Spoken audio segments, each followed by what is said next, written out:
9장 1절로 13절의 말씀입니다. 하나님이 노아와 그 아들들에게 복을 주시며 그들에게 이르시되 생육하고 번성하여 땅에 충만하라.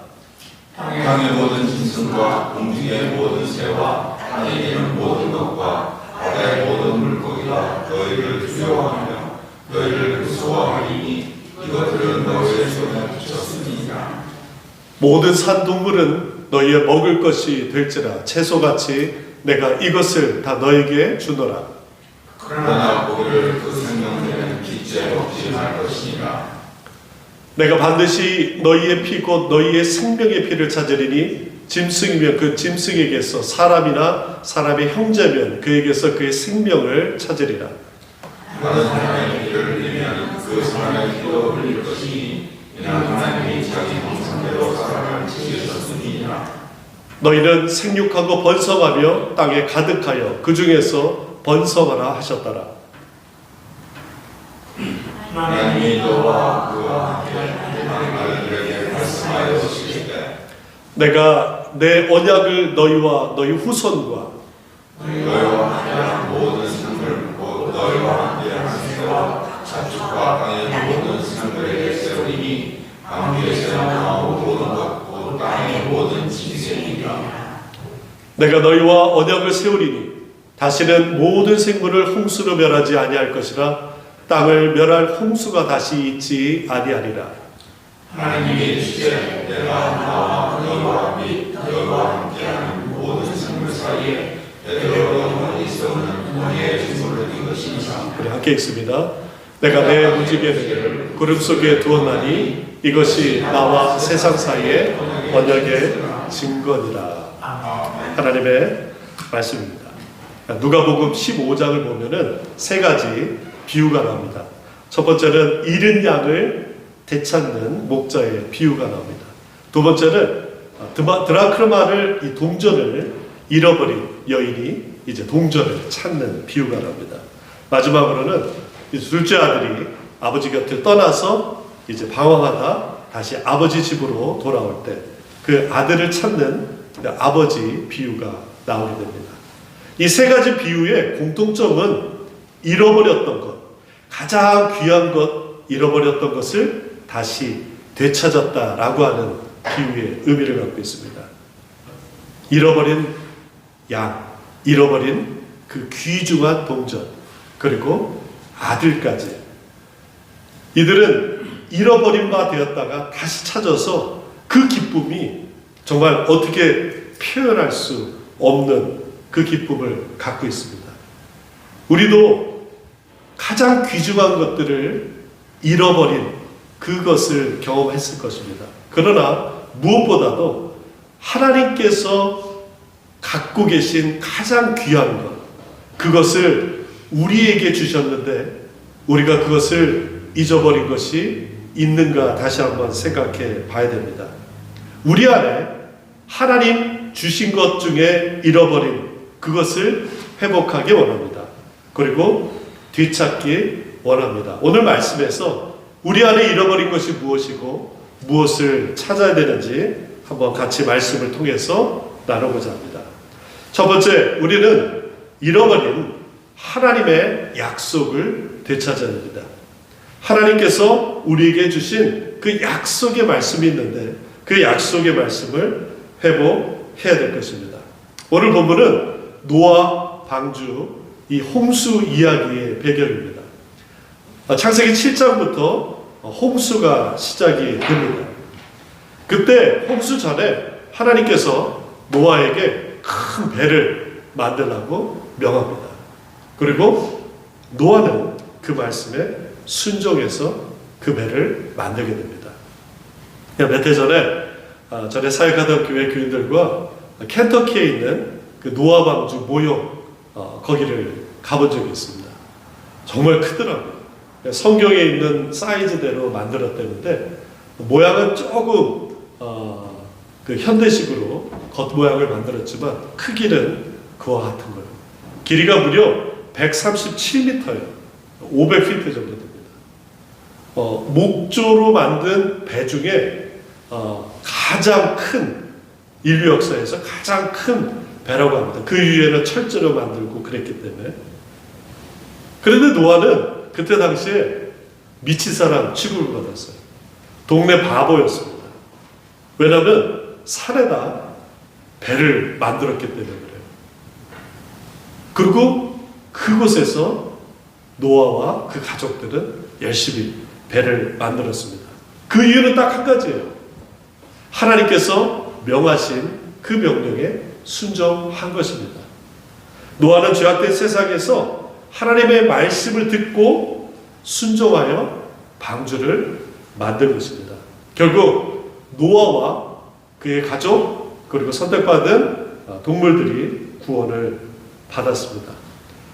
노아가 칭찬받은 이유는 딱 한 가지입니다. 어떤 대가를 지불해서더라도 하나님의 말씀을 붙잡았다는 거예요. 어떤 환난과 어떤 핍박이 있을지라도 하나님의 말씀을 놓치지 않았다는 거예요. 창세기 7장 5절에 이렇게 얘기합니다. 노아가 여호와께서 자기에게 명하신 대로 다 준행하였더라. 노아는 하나님이 하신 말씀대로 순종하고 따랐습니다. 우리도 노아와 같이 하나님의 말씀 붙잡기 원합니다. 하나님의 말씀 순종하기 원합니다. 하나님께서 주신 말씀 붙잡고 순종할 때 놀라운 은혜가 임하는 줄 믿습니다. 여러분 이영표 선수 아시죠? 2002년 월드컵 4강 신화의 주역이에요. 그는 아주 신실한 크리스찬입니다. 그런데 그가 하나님을 믿기 전에 아주 교회를 싫어했대요. 그리고 의심 많은 그런 청년이었다고 합니다. 주변에서 예수 믿으라고 많은 전도를 했어도 아주 꿈쩍하지 않았대요. 그러다 어느 날 그가 책상에 앉아서 이렇게 기도를 했대요. 하나님, 만약 당신이 계시다면은 이 컵을 한번 움직여 봐 주세요. 그리고 며칠이 흘렀다고 해요. 그런데 의심 많던 정말 아주 여러분들 그분의 이렇게 인터뷰나 뭐 이렇게 해설 보면 알겠지만 아주 논리적이고 말을 잘하잖아요. 의심이 많았어요. 그런데 이틀 3일 지나서 의심이 싹 사라지더래요. 너무 신기했대요. 그러고 나서 그가 주변에서 하도 예수 믿는 사람, 믿으라 전도한 사람이 많으니까 교회를 가고 그 다음부터 바로 성경 공부를 시작해서 아주 신실한 기독교인이 되었습니다. 그런데 그가 기독교인이 된 이후에 한 가지 계속 기도하는 제목이 있었어요. 유럽에 꼭 가서 선수 생활을 하고 싶은 거였어요. 근데 축구 선수 치고 그는 그렇게 키가 큰 선수가 아니었어요. 더군다나 그는 수비수였습니다. 2002년 그 대단한 성과를 거두고 이제 계속해서 그는 기도를 하고 있었어요. 그러다 어느 날 2002년 11월 24일에 그가 주일 예배를 드리고 있었다고 합니다. 찬양을 하고 있는데 갑자기 가슴이 막 뜨거워지는 경험을 했대요. 그러더니 하나님의 음성이 들리더래요. 내가 너를 유럽에 보내겠다. 그래가지고 까먹을까봐 그 자리에서 바로 성경책에다 썼대요. 2002년 11월 24일 하나님이 나를 유럽에 보내기로 약속하셨다. 그러고 나서 2주 뒤에 히디크 감독이 한국에 잠깐 방문했는데 연락이 왔대요. 잠깐 보자. 제자니까 당연히 인사하러 갔겠죠. 근데 그 자리에서 히디크 감독이 네덜란드의 가장 유명한 아이트호벤 팀의 스카우트 제의를 한 것이에요. 그가 그걸 받아들이고 이제 네덜란드로 가서 네덜란드에서 이제 영국에서 미국 아주 성공적인 커리어를 쌓게 됩니다. 여기까지 들으면은 그냥 하나님께서 이영표 선수의 기도에 응답하셨구나 이렇게 성공적인 스토리로 끝날 수 있어요. 그런데 20년이 지난 지금 그는 이렇게 고백합니다. 왜 하나님께서 그 기도에 응답을 하셨는가? 그 전에 유럽에 어떤 오퍼도 없었대요. 자기는 수비수이기 때문에 키가 크지 않아서 부를 이유가 없었다는 거예요. 그런데 하나님이 부르셔서 유럽의 아주 유명한 팀에서 커리어를 쌓고 지금도 한국에서 유명한 그런 활동을 하고 있습니다. 근데 20년이 지난 지금 왜 하나님께서 그 기도에 응답하셨는가에 대해서 그는 간증하고 있어요. 네덜란드를 넘어가서 이제 한인 부부를 만나게 됩니다. 이 부부 중에 여자분이 이영표 선수의 영어 선생님이 되고 또 그들과 아주 친한 관계를 맺게 돼요. 근데 그 여자분 영어 선생님이 크리스찬이었어요. 그런데 믿지 않는 남편 때문에 교회를 못 다니고 있었던 터에 이영표 선수를 만난 거예요. 그래서 이영표 선수가 이제 내가 저 형님을 전도하겠다 해가지고 만날 때마다 전도를 한 것입니다. 결국에 그 형님이, 그 남편이 예수를 영접하고 이제 신앙생활을 하는데 이영표 선수와 그 두 부부가 그 집에서 가정 예배를 처음 드렸대요. 거기에서부터 시작돼가지고 아인트호벤의 첫 번째 한인 교회가 개척됐다고 합니다. 그 이후에 그 예수 믿었던 남편이 그 교회 장로가 되고 지금 그 교회는 100여 명이 넘는 큰 교회로 성장했다고 하는 거예요. 그러면서 이영표 선수가 그렇게 고백합니다. 하나님께서 나의 기도를 들어주신 이유는 바로 그것 때문이었다라는 것이에요. 20년이 지났음에도 불구하고 내가 나의 영달을 위해서 유럽에 진출한 것이 아니라 그 말도 안 되는 기도를 하나님이 들어주시고 그곳에 교회를 세우고 많은 영혼들이 그곳에서 예배 드리게 되었다라는 것입니다. 그래서 하나님이 이렇게 일하시고 계시는구나. 그는 간증하고 있습니다. 이영표 선수에게서 다른 것보다도 중요한 것은 하나님께서 말씀하신 것을 붙잡았다는 거예요. 그리고 그것을 믿었다는 것입니다. 지금 우리가 깨닫지 못하고 알지 못하는 하나님의 계획 가운데 이 자리에 앉아 있어요. 어떻게 하나님께서 우리에게 역사할지는 아무도 모릅니다. 그러나 분명한 것은 하나님께서 계획을 갖고 계시다는 것입니다. 그리고 여러분들에게, 저에게 하나님께서 주시는 말씀을 붙잡고 우리가 가야 된다는 것입니다. 우리 교회를 통해서 반드시 이루실 그 하나님의 뜻이 여러분을 통해서 이곳에서 이루어질 줄 믿습니다. 우리가 노아와 같이 하나님 주신 말씀 꼭 붙잡고 순종하길 바랍니다. 두 번째는 죄로 인하여 잃어버렸던 하나님의 형상을 회복해야 돼요. 하나님의 형상은 예수 그리스도이십니다.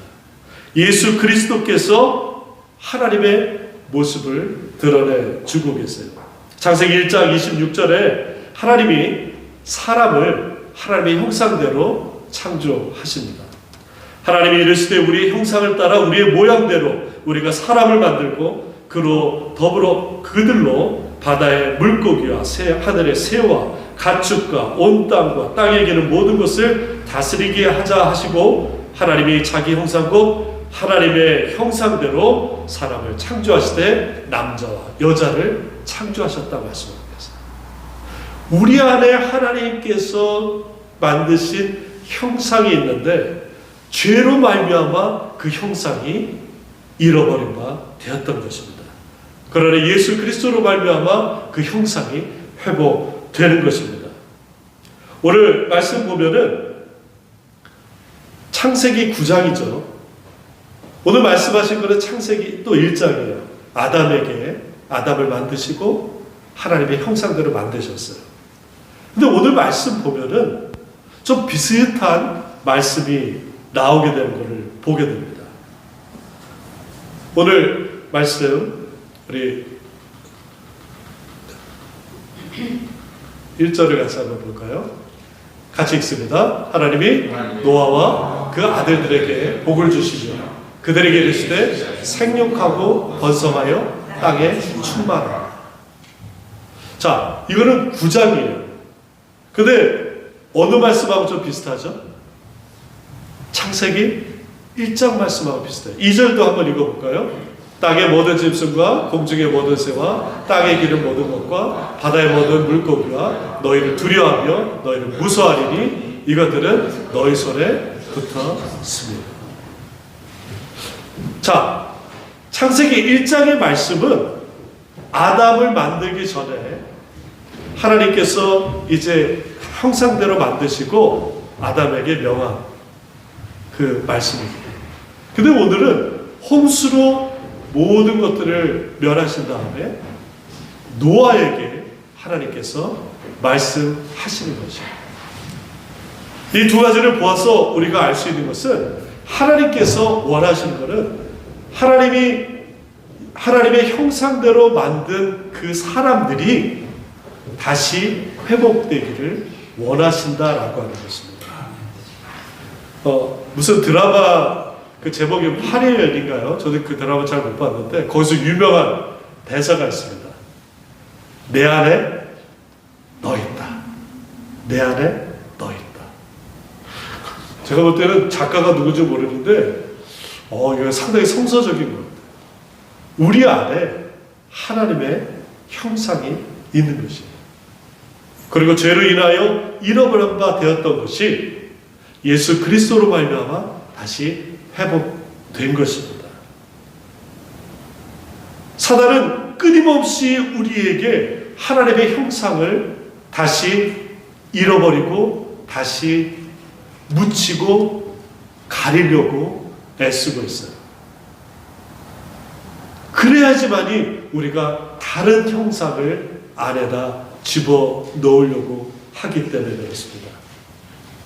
예수 그리스도로 말미암아 예수 그리스도를 믿는 자들에게 하나님께서 성령으로 역사하셔서 우리 안에 천국을 다시 한번 보게 하시고 하나님 말씀을 따르게 하시고 하나님 말씀대로 살게 하시는 것입니다. 하나님의 형상이 더 이상 이제 멸하지 아니하시겠다고 말씀하고 있어요. 요한복음 3장 16절 말씀처럼 하나님이 세상을 이처럼 사랑하사 독생자를 주셨으니 이는 저를 믿는 자마다 멸망치 않고 영생을 얻게 하시겠다고 말씀하신 것이 바로 이 약속인 것입니다. 그 약속에 무엇을 증표를 보여주시죠? 무지개로 보여주시는 것입니다. 따라서 세 번째, 하나님이 회복하신 하나님의 말씀과 하나님의 그 형상은 지속성을 가질 때 우리가 가능할 수 있는 것입니다. 오늘 말씀은 하나님께서 무지개를 증표로 보여주고 계세요. 그런데 이 무지개를 사람들이 다른 용도로 바꿔버렸어요. 지금 무지개 하면은 하나님의 약속보다는 LGBTQ 플러스 상징으로 생각할 수밖에 없어요. 하도 언론이며 국가며 그를 계속 증표로 보여주고 있는 것이에요. 오히려 이것은 하나님께서 주신 약속을 어그러뜨리는 그런 죄악된 것입니다. 어제 토요 새벽 기도회 때 저희가 이사야 22장의 말씀으로 같이 말씀을 나눴어요. 여기에서 하나님이 주신 것을 사람이 바꿔서 쓴 것에 대한 하나님의 노여움이 있습니다. 이사야 22장 11절에 이렇게 얘기합니다. 너희가 또 옛못의 물을 위하여 두 성벽 사이에 저수지를 만들리니 그러나 너희가 이를 행하신 일을 앙망하지 아니하였고 이 일을 옛적부터 경영하신 일을 공경하지 아니하였다. 창조하신 하나님의 그 뜻과 운행과 그 모든 보호하심을 인도하심을 이스라엘 백성들이 그것을 버리고 자기 것으로 만들었다는 것입니다. 다른 우상행위로 돌아가겠다는 것입니다. 창조하신 하나님을 잊어버리는 것, 이것이 죄입니다. 하나님이 만드셨고 결국 하나님께로 돌아가는 것, 이것이 구원이고 이것이 하나님께서 우리를 향하신 바입니다. 우리 인간의 뇌는 아무리 좋은 것이라도 이 시각 정보가 금방 잊어버린다고 합니다. 아무리 예쁜 것을 봐도 이것이 시간이 지나면은 그냥 별로 무덤덤해지는 것이 우리 뇌라는 것이에요. 여러분들 오늘 교회 오실 때 옷장을 딱 여니까 어땠어요? 옷이 있었나요? 그냥 옷은 아니고 그냥 걸려져 있는 것이었죠. 내가 원하는 옷은 없었다는 거예요. 그 전에 예쁘다고 샀지만 그러나 그것이 예쁜 옷이 아니라 그냥 옷이었던 거죠. 내가 입을 옷이 아니라. 사람들은 지금 예전에 예쁘다고 했던 것들을 예쁘다고 생각하잖아요. 왜냐하면 뇌는 그냥 금방 잊혀지기 때문에 그렇습니다. 우리 신앙생활에도 마찬가지예요. 성경 말씀을 이렇게 펼치면은 내 의지와 뜻대로 읽으려고 그러면은 이것이 안 읽혀져요. 오래 신앙생활을 했어요. 그런데 성령께서 우리 마음에 그 마음을 주시지 않는다면은 계속 그거는 먼지가 쌓이는 책일 뿐입니다. 브라이언 트레이시라는 사람이 행복의 7가지를 제시합니다. 여러분들 이 7가지를 한번 들으시면서 과연 나는 거기에 어떤 것이 있는가 한번 보시기 바랍니다. 마음의 평화. 나는 마음의 평화가 있는가? 이러면은 행복하다는 거예요. 건강과 에너지가 있으면 행복하다는 거예요. 사랑의 관계, 사랑받고 사랑을 줄 수 있는 관계가 있으면 행복하다는 거예요. 적당한 돈이 있으면 행복하다는 거예요. 가치가 있는 목표와 이상이 있는 어떤 이상을 갖고 있으면 행복하다는 거예요. 또 자신을 잘 깨닫고 알면은 행복하다는 거예요. 그리고 결과를 통해서 성취감을 얻으면 행복하다는 거예요. 그런데 이 사람이 얘기한 거는 그냥 있다가도 없고 없다가도 있는 그런 부분들이 많이 있어요. 그래서 행복해지려고 사람들은 끊임없이 새로운 것들, 또 지금 있는 것들을 그냥 이렇게 등한시하고 새로운 거를 찾으려고 하고 있습니다. 아주대학교 심리학 교수 김경일 교수가 이런 얘기를 하더라고요. 한국 사람들은 욕심이 너무 많대요. 그리고 만족하기가 어렵다고 합니다. 왜냐하면은 유독 한국 사람들에게 이 아만다 마이드라고 하는 행복감을 주는 이런 신경 전달 물질이 아주 부족하고요. 그래가지고 한국 사람들은 무조건 큰 거, 큰 집, 큰 차 또는 뭐 큰 빌딩, 아주 큰 것을 통해서 만족감을 느끼고 거기서 행복감을 느끼려는 경향이 강하다는 거예요. 그런데 우리의 뇌는 크든 작든 한 건씩 인식한대요. 그러니까 비싼 돈 들여가지고 여기서 가까운 미주미에서 이만큼 밥을 먹던 간단한 비스켓 하나 먹던 뇌에서는 만족도가 같다는 거예요. 그래서 이 김경일 교수가 제시하는 거는 빈도수를 높여라라고 얘기합니다. 빈도수. 그러니까 큰 것만 가지고 그거를 위해서 계속 노력하고 그것을 목적으로 한다는 것보다도 작은 것들에도 계속 빈도수를 높이면은 만족감이 높아지고 행복도가 높아진다는 거예요. 그래서 유럽 사람보다 한국 사람들이 그것을 좀 행복감이 낮은 이유가 이런 얘기 하더라고요. 한국은 월급을 받기 때문에 그렇더라고요. 이 미국이나 유럽은 주급을 받기 때문에 큰 돈이 아니라도 작은 돈이 계속 들어오면은 더 만족한다라는 것입니다. 제가 어제 어느 분이 올린 글을 봤는데 이 미주 그 정신 건강에 대한 한인들의 그런 평가 보고서입니다. 참 안타까운 거는 한국도 마찬가지지만 미국에 이민하고 있는 우리 한인들조차도 다른 아시아 민족에 비해서 자살률이 거의 배 이상 높은 그 수치가 나와 있더라고요. 한 10만 명당 다른 아시아 민족들은 7명, 8명인데 저희는 13점 몇 명으로 되어 있더라고요. 그만큼 한국 사람들에게서는 만족감과 어떤 그 행복감이 너무 계속 떨어지고 있는 것을 보게 됩니다. 우리 신앙생활에도 마찬가지인 것 같아요.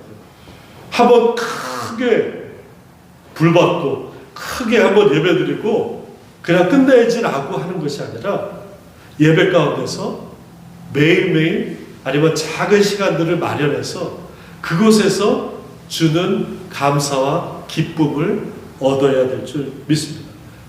여러분들 예배드리면은 감사하고 기쁨이 넘칩니다. 그 감사와 기쁨을 횟수를 늘리라는 것이에요.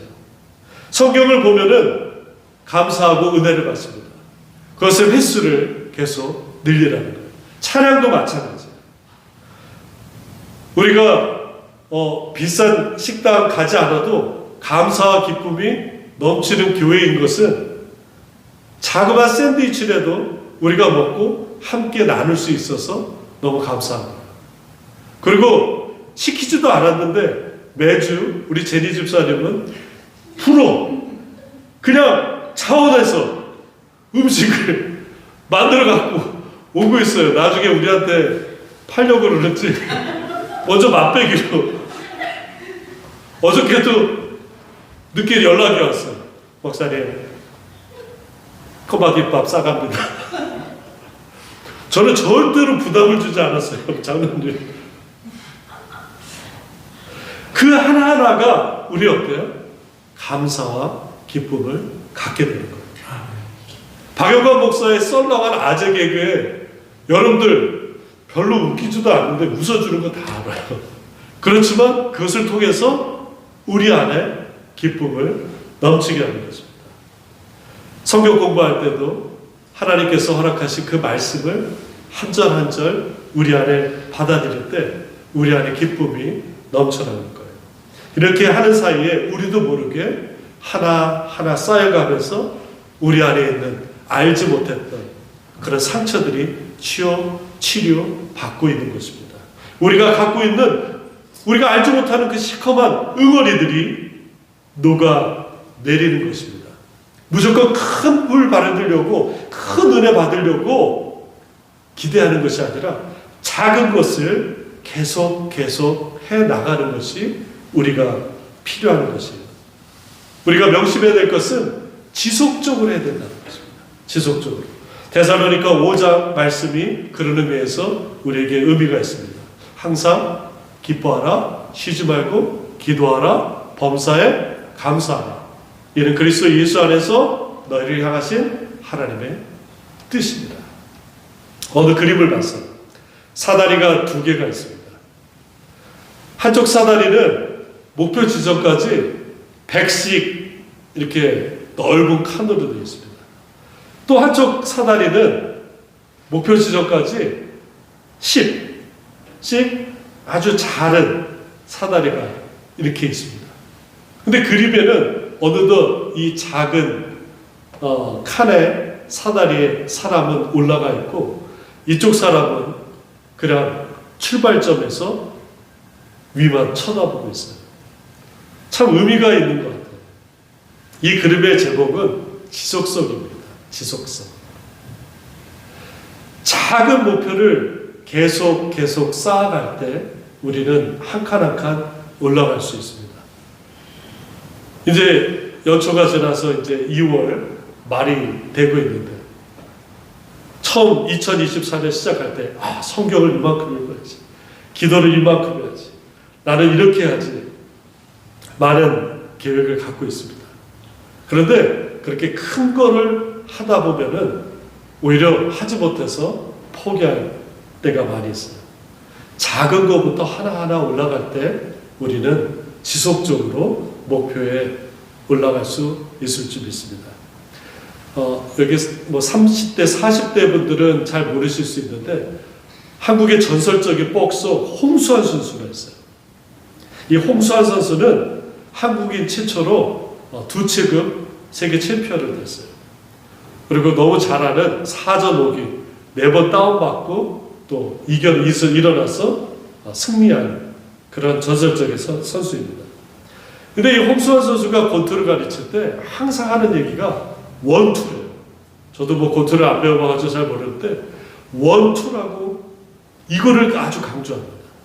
원투가 내가 챔피언이 된 밑거름이 됐다는 거예요. 그 선수들을 다운시킨 것이 원투였다는 거예요. 가장 기본적인. 우리는 뭐 어퍼커트라든가 아니면 뭐 큰 훅을 쳐가지고 다운시켰을 것이다 생각하는데 아니라는 것입니다. 우리 신앙생활에서도 신앙의 원투를 갖고 있어야 될 줄입니다. 오늘 말씀하신 것처럼 하나님의 약속 그리고 하나님의 형상을 회복하는 이 원투를 우리가 늘 가지고 있어야 돼요. 그래서 원투를 어떤 공격이 오더라도 어떤 시험이 오더라도 원투를 통해서 이겨낼 줄 믿습니다. 여러분들이 갖고 계신 원투가 있으실 거예요. 나는 찬양과 어떤 기도 원투를 갖고 계셔요. 나는 섬김과 봉사라는 원투를 갖고 계시면 그것을 계속 날려야 됩니다. 나는 중보기도와 또 세계 선교를 위한 기도다, 선교다라고 할 때 그것을 계속 날리셔야 되는 것입니다. 그런데 한두 번 하고 그치는 것은 아무 소용이 없는 것이에요. 지속적으로 계속해야 그 적을 이겨낼 수 있는 것입니다. 사순절이 시작되었어요. 이 기간 동안 우리가 큰 은혜 받기를 기대하고 있습니다. 그런데 매일매일 우리에게 주어진 그것을 하나하나 쌓아나갈 때 우리가 부활절을 맞이할 때 더 큰 은혜가 임할 줄 믿습니다. 우리가 지난주 나눠드렸고 오늘 없으신 분들은 받으시는데 이 사순절 묵상지 저도 매일같이 읽으면서 한 절 한 절 이렇게 줄 그면서 읽고 있습니다. 우리가 하루하루 주어진 그 분량을 쌓아나갈 때 하나님이 큰 은혜를 부어 주실 것입니다. 단 5분을 기도하더라도 매일같이, 단 한 장을 읽더라도 성경을 매일같이 묵상할 때 지속적으로 하나님께서 주시는 은혜가 많습니다. 예수님께서 승천하시면서 제자들에게 이런 말씀하셨습니다. 예루살렘을 떠나지 말고 내게 들은 바 아버지께서 약속하신 것을 기다리라. 기다리면서 하나님께서 주신 은혜를 계속 간구하는 것입니다. 오늘 말씀을 마치겠습니다. 우리가 사순절을 보내고 있습니다. 이 사순절 기간 동안에 잃어버린 것이 무엇인가 생각하며 다시 회복하는 시간이 되기 원합니다. 잃어버린 하나님의 형상을 다시 한번 회복하기 원합니다. 하나님께서 주신 그 약속을 붙잡기 바랍니다.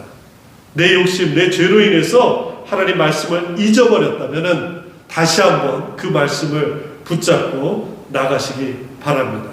때로는 내가 게으름으로 인해서 하나님 말씀을 등하시했다면 다시 그 말씀을 붙잡고 회복되는 시간 되기 원합니다.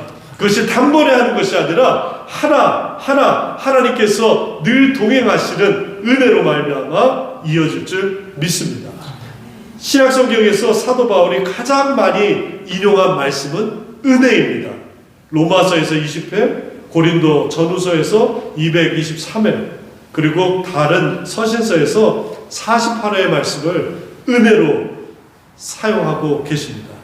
하나님의 은혜로 이 사순절 기간을 지내기 원합니다. 날마다 하나님께서 주신 그 은혜를 잊지 않는 저 여러분 되시길 예수님 이름으로 축원합니다. 우리 이 시간 함께 기도하실 때 오늘 말씀 기억하시면서 하나님께서 주셨는데, 하나님께서 허락하셨는데 내 죄악으로 인하여, 내 게으름으로 인하여, 나의 무관심으로 인하여 하나님 말씀을 잊어버린 것 다시 한번 생각하며 그 말씀 붙잡기 원합니다. 기도하기 원합니다. 하나님께서 허락하신